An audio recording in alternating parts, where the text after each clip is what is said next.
Ya Tuhan, sudilah membuka hatiku, supaya mulutku mewartakan pujianmu.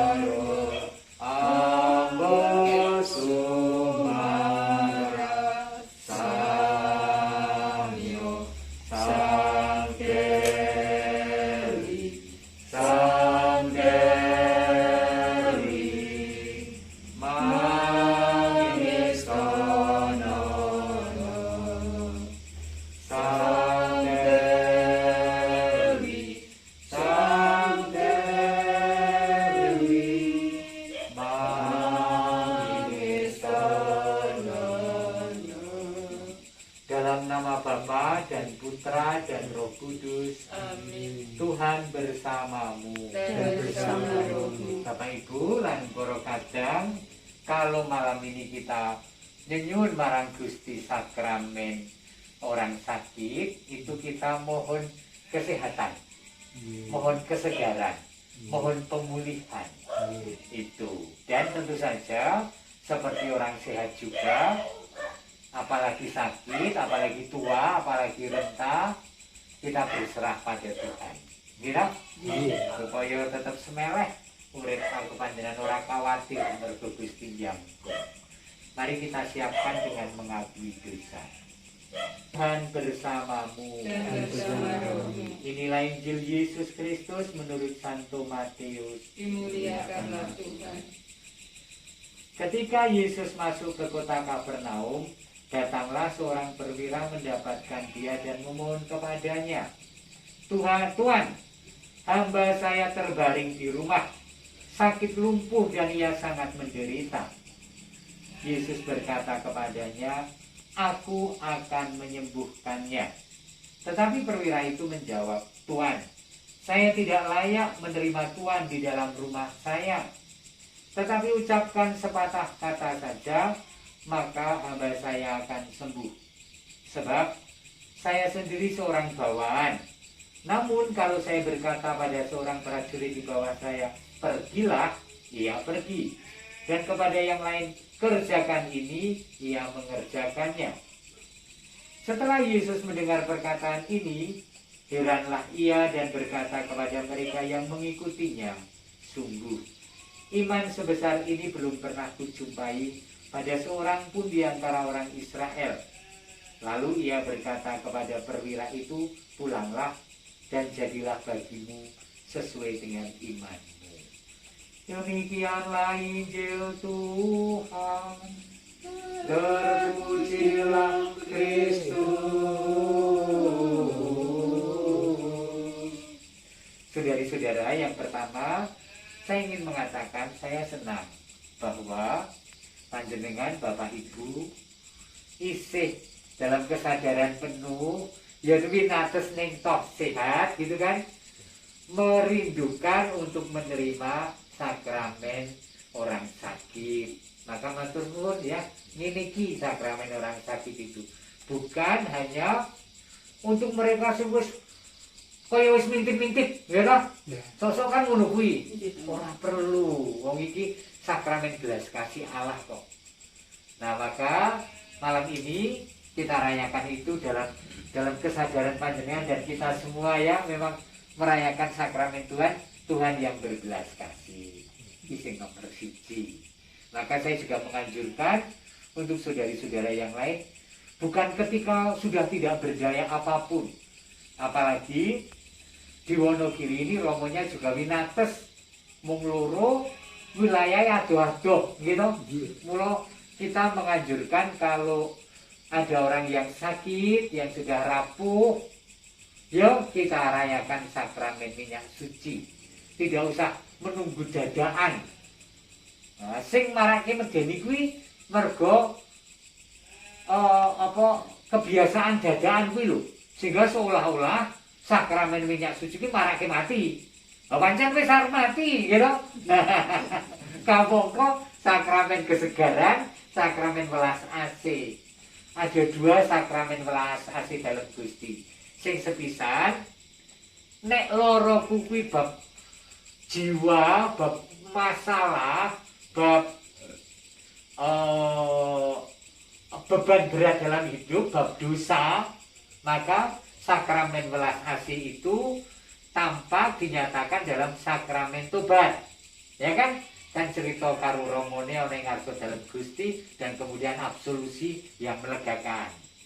Tetapi kalau sakitnya fisik, kaya sepuh, pernah stroke, rentang, ya kan, berpenyakitan, terancam hidupnya karena mau perang, walaupun sehat tentara, tapi kalau mau perang boleh lo minta sakramen minyak suci karena terancam maut. Gitu? Yang dengan peperangan itu loh. Nah, supaya Allah melindungi, supaya Allah menyegarkan, supaya Allah membuat berani, supaya Allah membuat kita berserah diri pada kuasa Allah. Amin. Nah, kuwi sing nomor 2. Sing nomor 3, yang nomor 3, bacaan Injil hari ini. Ada seorang mungkin perwira yang tidak percaya pada Tuhan Yesus. Tetapi karena banyak orang itu bercerita tentang Yesus yang sakti, maka dia memberanikan diri untuk menghadap. Maka bukan Tuhan, tetapi Tuhan, gitu kan? Artinya hormat, ya kan?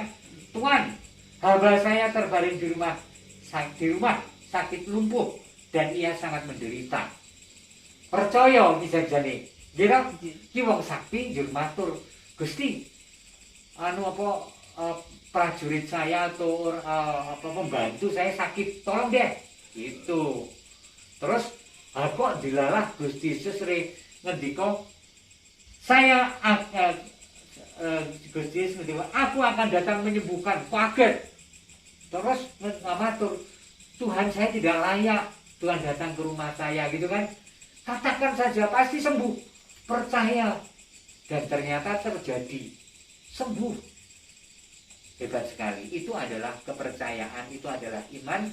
Dan entah kita yang sehat, entah kita yang sakit, kita mempercayakan hidup kita pada Tuhan. Dan Tuhan akan menata dan memberikan kekuatan pada setiap pribadi. Nggih. Terus nomor piro iki mau terus. Iki nomor 3 nggih. Nomor 4. Nomor 4 sing diaturake mengkini. Setiap kali kita merayakan sakramen apapun itu, juga sakramen orang sakit, apakah daya kekuatan pemulihan dan kesehatan itu hanya diberikan oleh yang sakit sementara kita hanya mengiringi? Enggak. Kita pun dirahmati dengan kesehatan yang hadir seperti ini dan yang kita doakan. Maka seringkali ketika ada sakramen minyak suci, mengundang beberapa tetangga gitu kan, lalu ikut berdoa dan kita ngalap berkah. Yang sehat-sehat ini ngalap berkah kesehatan, berkah pemulihan dari Tuhan. Maka ini perayaan kita bersama, perayaan panjenengan berdua, perayaan kita yang berkumpul, perayaan gereja kita. Kita mewakili kehadiran gereja secara keseluruhan yang menerima belas kasih Allah berupa penjagaan dan pemulihan. Amin. Terus yang nomor 5, sakramen minyak suci kuwi itu tidak diadakan oleh gereja secara tiba-tiba atau gereja membuat tradisi baru. Enggak. Sakramen minyak suci atau pengurapan orang sakit itu telah dilakukan sejak zaman Yahudi, zaman Yesus dulu. Terbukti dalam surat Yakobus. Dalam surat Yakobus itu dikatakan, kalau ada orang yang, adakah di antara kamu seorang saudara yang menderita sakit, hendaklah ia memanggil para imam gereja supaya mereka mendoakannya serta mengurapinya dengan minyak dalam nama Tuhan. Maka doa yang lahir dari iman itu akan menyelamatkan orang sakit. Dan Tuhan akan menambahkan dalam penderitaan. Tuhan akan menambahkan dalam penderitaan. Dan jika ia berbuat dosa, dosanya diampuni. Jadi dahsyat perayaan malam ini walaupun singkat. Amin. Mari kita percaya itu dan kita lakukan. Kemuliaan kepada Bapa dan Putra, dan Roh Kudus. seperti Semoga berkat pengurapan kudus ini, Tuhan Yang Maha Rai membantu Saudari Justina Supartini dengan kekuatan Roh Kudus. Amin. Semoga Saudari dibebaskan dari dosa, Amin. ditabahkan dalam penderitaan, dan diselamatkan. Amin. Sak menika Pak Parmo.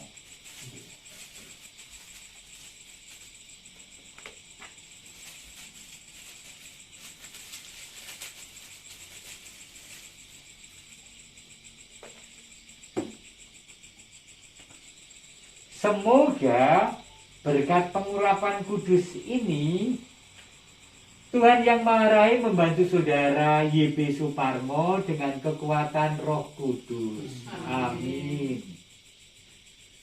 Semoga Saudara dibebaskan dari dosa, ditabahkan dalam penderitaan, dan diselamatkan.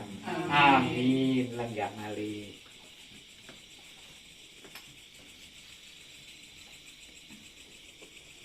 Marilah kita berdoa. Ya Tuhan Yesus, penebus kami yang jaya, sembuhkanlah segala idapan yang diderita oleh saudari dan saudara kami ini. Rawatlah ia, ampunilah segala dosanya, singkirkan rasa sakit jiwa raganya.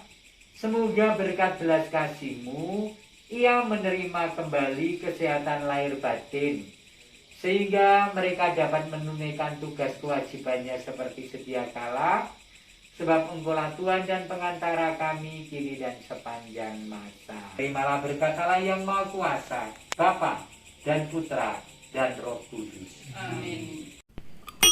Ya Tuhan, sudilah membuka hatiku, supaya mulutku mewartakan pujian-Mu.